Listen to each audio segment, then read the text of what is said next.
My name's Andrew Ellis, AE Fisheries. We're a fishery management company and we're here at Specimen Lake in Aldermaston, and we've had a good day, long day, catching loads of different fish, as you'll see on the clips. Really nice condition fish. Come in and give it a go.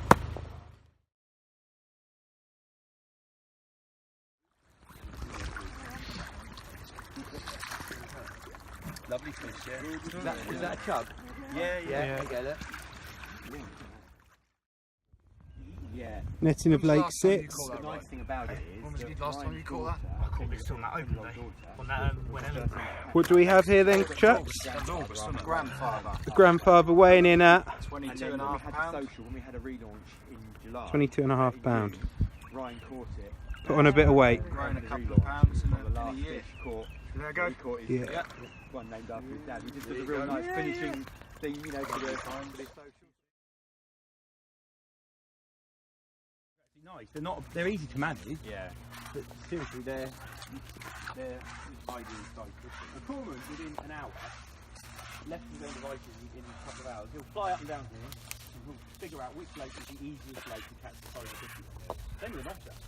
On the farm before we spent, the amount of footage I've got, honestly, it's like they're going shopping down the aisle. They're so choosing, yeah. He eats carrots. I could quite happily come down there with night vision.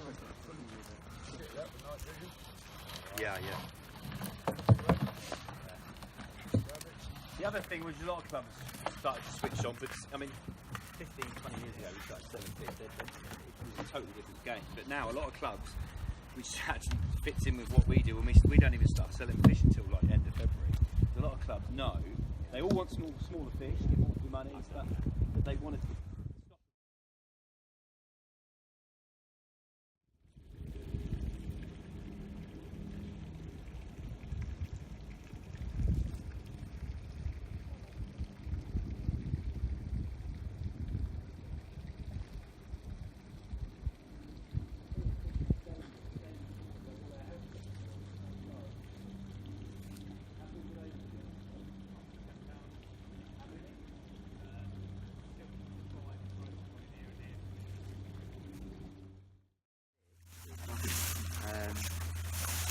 I'm not seeing a lot of movement in there, but every time we walk round, you're going to see some.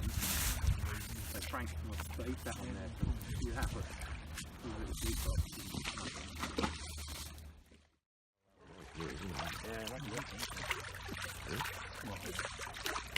Mind the place, sorry about that for a second. Right. Wait until, is Roy here? He's coming.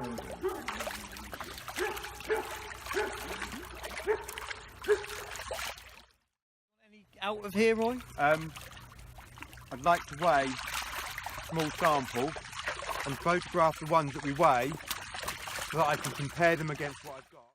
You want? Yeah, that might be just count them back in. They all look good, they all look good. Weight. They all look good. They're almost exactly the same weight average as the other one.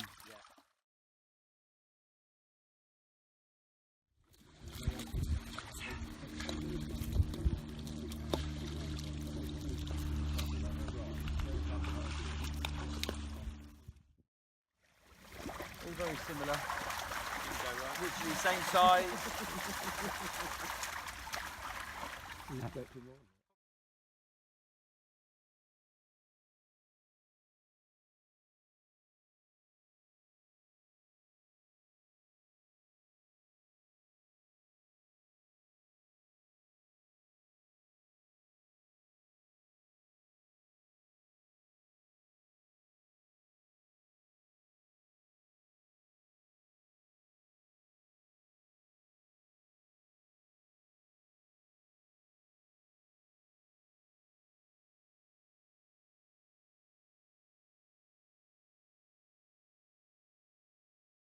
Yeah, me, Ben and Dave are here just to survey the lakes and have a look at what's going on.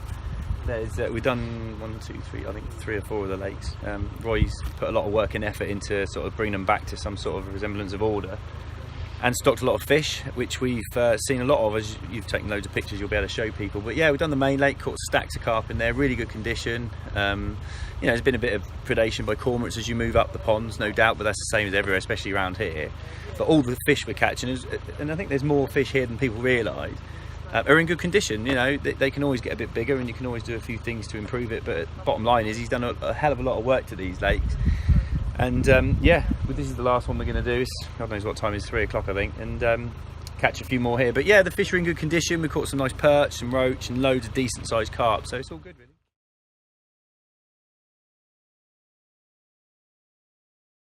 You've only got to look at the lakes here. Anywhere where there's if there's no, we don't like having loads and loads of cover for the fish, because in an angling environment the fish will go and hide under there.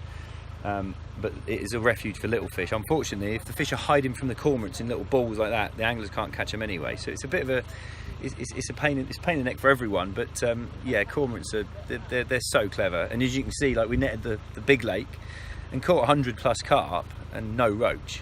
Anyone who does this a lot knows that roach are a lot easier to catch than carp. So yeah, the cormorants are plundering it. We have caught some roach in the bits where they can hide and stuff like that, but yeah, it's a worry for us, because obviously fish farmers, we've got ponds and lakes that we need to protect like everyone else. But yeah, it's a problem for everyone.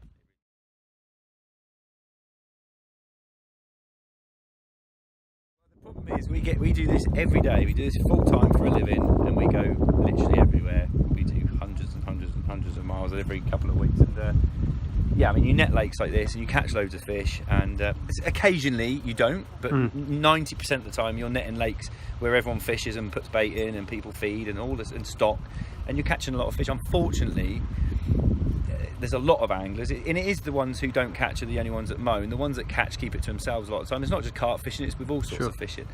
But there is a general lack of basic watercraft amongst a lot of anglers. They just, because they've gone to a massive commercial and on the right day it's fished its head off, and a lot of that is down to a lot of stocking. You know, everyone likes to think they're doing it right, but a lot of these people spend a fortune on fish.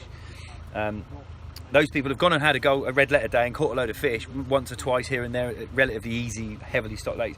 They'll go to club waters, they'll come to other places, and they'll just expect to use the same methods in the same spot every time, and they're straight away they won't catch anything on the methods they're using in the spot they're fishing, and they'll go, there's no fishing here. And then they go and tell the fishery owner. Unfortunately, if they actually, it'd be the same with here today. If you were fishing on this lake today, you'd go over there where the sun is. But most people wouldn't. They'd fish here. It's the nearest swim to the car park. And it's cold water coming in there. It's the last place I'd fish on a day like this. I'd be over there where the sun is. Little things like that make a massive difference, and unfortunately today everyone just seems to be very, very lazy with their fishing. The good anglers will always catch fish, but you don't hear them moaning, because they're quite happily catching fish, going home, keeping it quiet a lot of the time. For themselves, because they want to keep That's it just how it is, you know. And unfortunately, if we did a classic one in Leicester not long ago, and there's a big article about it, and all the anglers were telling the fishery owner, there's no fishing here, there's no fishing here. We netted it and we caught 2,000 kilos of fish in total. Wow. It's an enormous, and these aren't massive lakes. Roach, bream, tons of carp, because all the excuses were coming out. Oh, the fish won't feed in the silt's too deep.